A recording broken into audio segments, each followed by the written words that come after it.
Hello.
এই ঝামেলার মধ্যে কে টেলিফোন করলো রে বাবা? এই সেরেছে গিন্নি। টেলিফোনটা না ধরলেই হয়, আবার না ধরলেও বাড়ি মাথায় তুলে নেয়। হ্যালো, এই শোনো না, রাহুল তো রোড অ্যাক্সিডেন্ট করে ফেলেছে বিশাল একটা 5 টন ট্রাকের সাথে। ভালো হয়েছে, মরুক বেটা। বললে আমি কি যে খুশি হব, ও কি খাও। রাহুলকে আর ওর অ্যাক্সিডেন্টে তোমার খুশি হবার কারণটাই বা কি? আর একজন মরুক, এটাই তুমি চাচ্ছ? বড় বিপজ্জনক ব্যাপার রে বাবা। আমি তোমার বাবা না, বউ। আর সে কি, রাহুলকে তুমি ভুলে গেলে? তোমার দেখে আজকাল কিছুই মনে থাকে না। কিভাবে যে তুমি অফিস করো। আরে ওই যে মাঝ রাতে চুপি চুপি বাড়িতে আগুন দিল, এখন ভালো হয়েছে অ্যাক্সিডেন্ট হয়েছে। বাড়িতে আগুন দিল? কার বাড়িতে? থামো থামো, 1 মিনিট। যা, এত বড় একটা অ্যাক্সিডেন্ট হলো, ভাবলাম মরবে, তাহলে দিব্যি এখন ভিলেনের মতো দাঁত কেলায় হাসছে। উহ, এতক্ষণে মাটিতে পা পড়লো। এই হয়েছে এক জ্বালা। সারাদিন বাড়িতে বসে টিভি দেখবে, আর কিছু থেকে উত্তেজিত হলেই টেলিফোন করে বলে, আরে বাবা চুপ, বউ আমার অফিস আছে না। এসব ঘ্যান ঘ্যানা নিয়ে ভালো লাগে? জীবনটাই কেমন যেন তেজপাতা হয়ে গেল। এই শোনো, এই তোমার এই সিরিয়ালের গল্প আমি পরে শুনি, এখন আমাকে কাজ করতে হবে। তোমার ঘরে একটা মেয়ের গলা শুনতে পাচ্ছি। কি যাতা বলছো? এখানে মেয়ে আসবে কোথা থেকে? এখানে কেউ নেই। না, তুমি মিথ্যা বলছো। আমি স্পষ্ট শুনছি। কে এই মেয়ে? আমি কম্পিউটারে একটা ট্রেনিং এর ভিডিও দেখছিলাম, আর এই ট্রেনিংটা দিচ্ছে একজন মহিলা। কি যে সব যাতা বলো না। এখন রাখো তো, আজকের ভিতরে এই ট্রেনিং শেষ না করতে পারলে আমার চাকরির বারোটা বাজবে। না, এটা নিশ্চয়ই তোমাদের সেক্রেটারি। এইভাবে তো সবকিছু শুরু হয়। আমি জানি তুমি কনফার্ম আমার কাছে কিছু লুকাচ্ছ।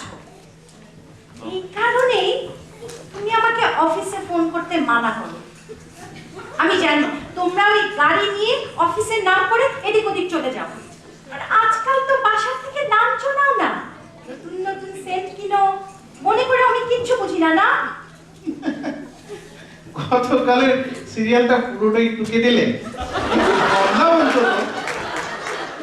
শোনো, এখন রাখছি।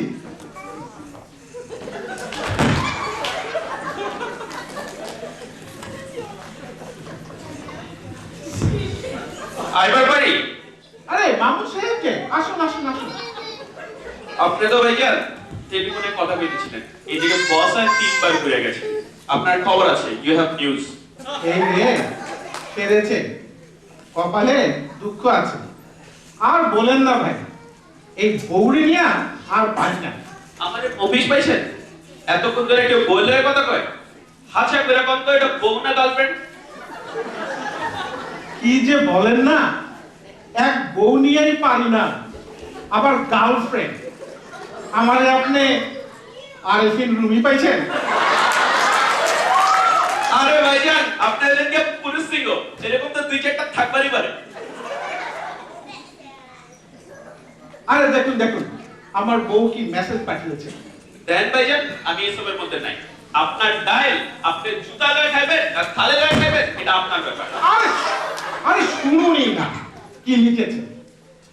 শোনো, আজকে ট্যাক্সি ধরার সময় ড্রাইভারের যদি লাল মাফলার থাকে তাহলে সেটাতে চলবে না। আর ড্রাইভারকে বলে দেবে গাড়ির নাম্বারে যদি 12 সংখ্যা লেখা থাকে তাহলে যেন হর্ন না বাজে। এরকম একটা ঘটনা দেখছিলাম একটা সিরিয়াল। তো মাটি মর জ্বালা, ভাবি তো দেখি পুরাই পাক্কা। সিরিয়াল দেখতে দেখতে সিরিয়ালে জমে গেছে পুরা। তো ভাইজান, বাসর রাইতে ক্যাট কিল করেন নাই? মানে বিলাই মারেন নাই বাসর রাইতে? ওহো, বাসর রাতের কথা বলছেন? তাহলে শুনুন বাসর রাতের। সেন্সর করে কই পেলাম।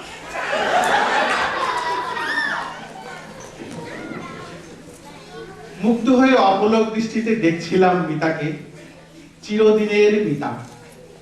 মিতার চোখের উপর সবুজ ছায়া কেমন মায়াময় করে তুলেছিল। মিতা কি জানতো সবুজ আমার প্রিয় রং? এত কাছ থেকে নিবিড় ভাবে আগে কখনো কোনো সুন্দরীকে দেখিনি। কিভাবে যেন কবি হয়ে গেলাম জানেন। বর্ণমালাগুলোকে সাজিয়ে দুলাইনের একটা কবিতাও লিখে ফেললাম। কাঙ্গের গোলাপ তো নয়, তোমার মতো সুন্দরী, পাগলের গোলাপে নয়, হৃদয় থেকে প্রভাতে রজনীগন্ধার সুবাস আমার অবাধ্য অনুভূতিগুলোকে লাগাম ছাড়া করতে চাইল। কবিগুরু রবি ঠাকুরের মতো অস্ফুটে আমিও বলে উঠলাম, ও আমার সম্পত্তি নয়, ও আমার সম্পদ, চিরকালের সম্পদ। পিতাই প্রথম নিস্তব্ধতা ভাঙল। প্রথম তুমি বলা, তুমি তুমি শুধু তুমি, আজ থেকে আমি তোমার তুমি, তুমি আমার তুমি। পিতার কথাতেই ফিরে এলাম পৃথিবীতে। তুমি কিছু মনে করবে আমি যদি টিভিটা অন করি? জানো, খুব সুন্দর হাসপাতাল। আজকের পর্বটা আমার দেখতেই হবে জান। দেখো দেখি দেখো দেখি।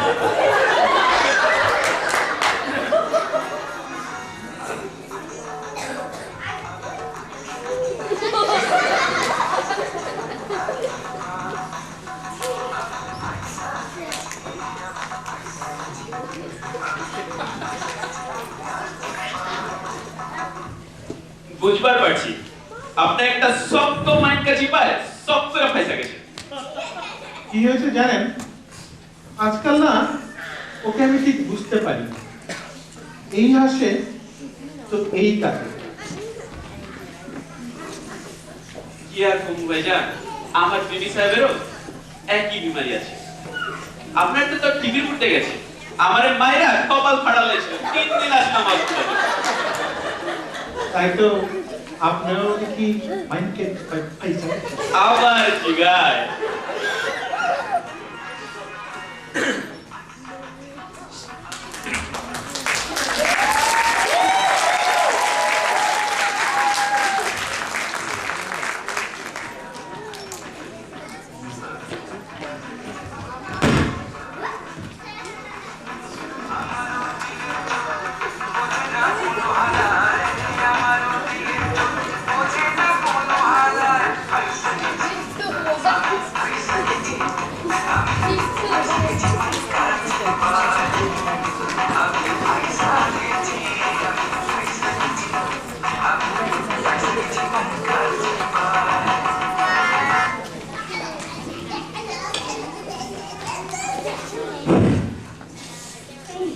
সিরিয়ালটা না আজকাল আমার একদম ভালো লাগছে না। কেন্টুটাকে কেমন করে ফাঁসালো। আল্লাহ প্লিজ যেন কেন্টুর ফাঁসি না হয়। কেন্টুর ফাঁসি না হলে আমি ফকির খাবো। তুমি এভাবে হাসছো কেন? তোমাকে একটা গল্প বলি, শোনো।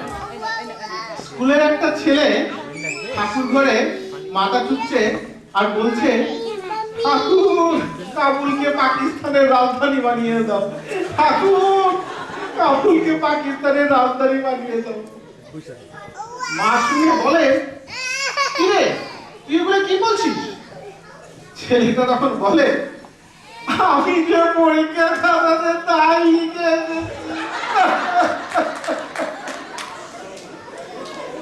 তা এই গল্প এখানে থাকবে কেন? ম্যাচটা কিসের? ছেড়ে কাশো দেখি। আরে প্রার্থনা যদি করতেই হয় তাহলে ওই স্ক্রিপ্ট রাইটার সন্দীপনের কাছেই প্রার্থনা করতে, আর ফকির না খাইয়ে ওকেই খাওয়াও, সব ঠিক হয়ে যাবে। শুনে গেল তোমার ফোড়নবাজি। আরে গল্পের মধ্যে যদি নিজেকে না ঢুকালাম তাহলে আর মজা কিসের? এই সব ব্যাপারে তোমার একটা কমেন্ট করা চাই। আজকে বাড়িতে রান্না বন্ধ, যাও বাইরে খেয়ে নিবে। তবে ওই স্ক্রিপ্ট রাইটার সন্দীপনকে খোঁজার আইডিয়াটা কিন্তু তুমি খারাপ গাই। থ্যাংক ইউ, তাই তো তোমাকে আমি এত ভালোবাসি।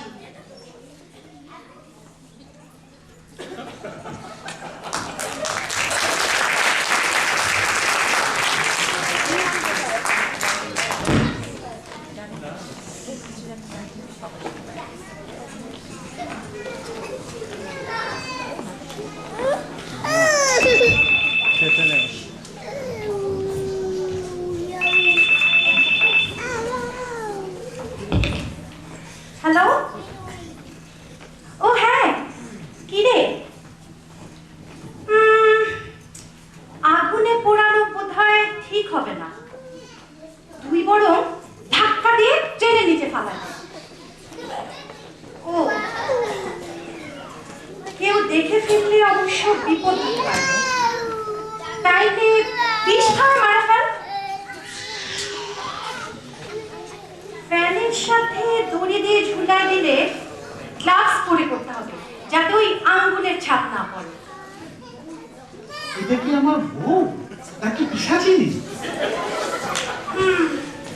আচ্ছা দেখি, আমি কি চিন্তা করে দেখি আর কি কি ভাবে একজনকে খুন করা যায়, তারপর আমি তোকে কালকে ফোন দেব।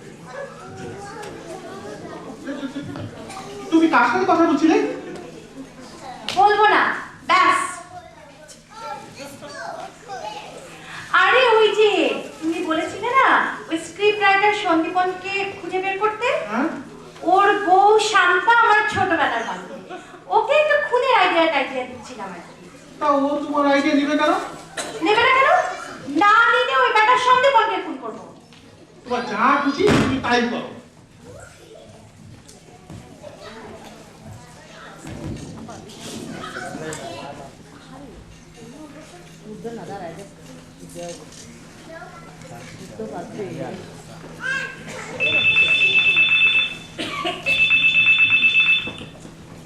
হ্যালো, আসসালামু আলাইকুম ভাবি, আমি মামুন কইতাছি।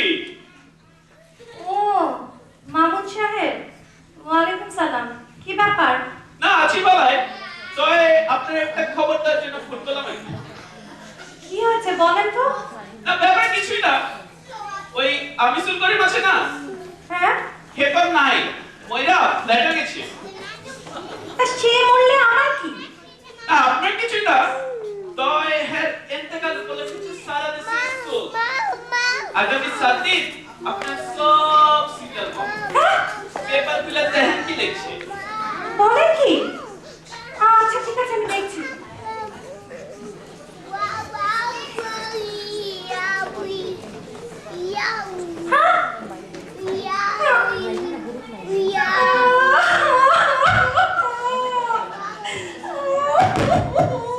যা বাবা, তোমার আবার কি হলো?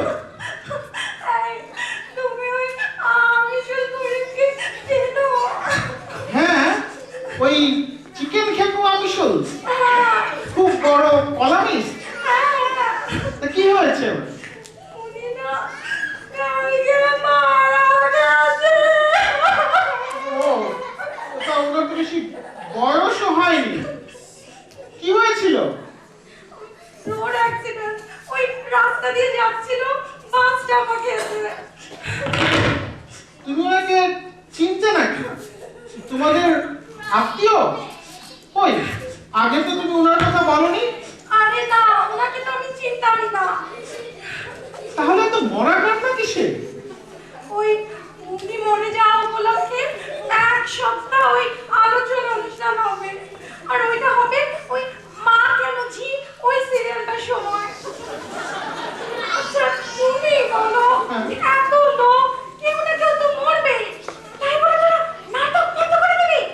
অবশ্যই এই মানুষ বড় নাকি ওই সিরিয়াল বড়? অবশ্যই সিরিয়াল বড়। আমার কিন্তু একটু ভালো লাগছে না, মনে হচ্ছে এই দিকে দু চোখ যায় আমি চলে যাই, আমার মরে যেতে ইচ্ছা করছে। হ্যাঁ, মরে যেতে ইচ্ছা করছে? ডায়লগগুলো কেমন যেন পরিচিত পরিচিত মনে হচ্ছে, কোথায় যেন শুনেছি। সর্বনাশ!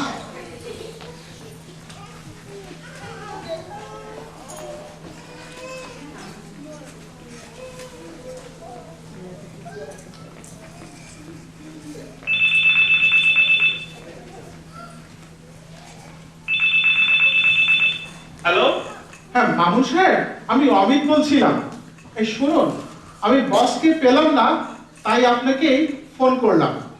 আমার আগামী 7 দিনের জন্য জরুরি ভিত্তিতে ছুটির দরকার। আপনি সকালে বসকে একটু বলবেন। কি হয়েছে ভাইজান?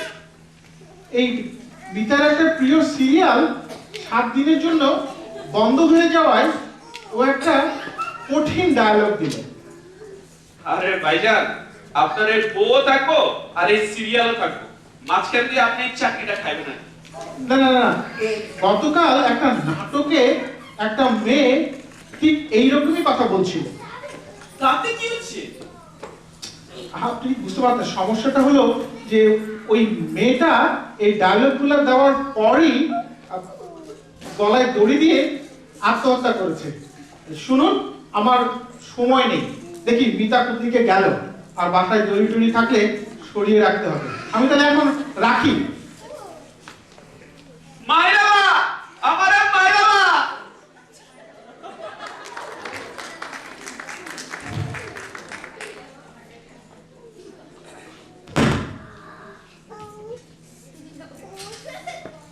ও, তুমি ফিরে এসেছো? কেন, তুমি কি ভেবেছিলে আমি গলায় দড়ি দিব আর ওই সুযোগে তুমি লুঙ্গি কাঁথা মেরে ওই সেক্রেটারিকে বিয়ে করবে? যাই হোক, আজকে ওই ইস প্যার কো ক্যা নাম দু নাটকটায় আর্নব আর খুশির বিয়ে হবে নাকি না ওইটা দেখ। ঠিক আছে ঠিক আছে, চলো এখন আমরা দুজনে মিলেই সিরিয়াল দেখি। চল।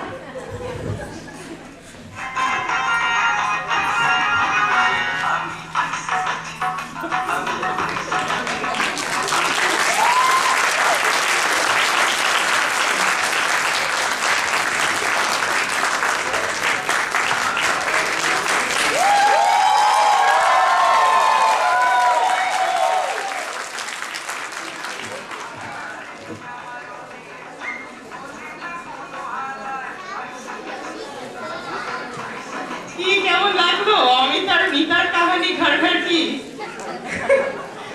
আচ্ছা, নাটকের মূল নাটকে আমরা ধন্যবাদ জানাচ্ছি সন্দীপন চ্যানেল, বুঝতেই পেরেছেন। সংস্করণ ছিল অনুপ রাজু, দীপ্তময় বিশ্বাস, নাহিদা হক সাবা, নির্দেশনায় অনুপ রাজু, সার্বিক তত্ত্বাবধানে ও আলোক নিয়ন্ত্রণে রাশেদ নোমান, শব্দ নিয়ন্ত্রণে তাজিন সাদিদকে ধন্যবাদ এমসি হওয়ার জন্যও, কোএমসি। আর অমিত অনুপ রাজু ছিল, মিতা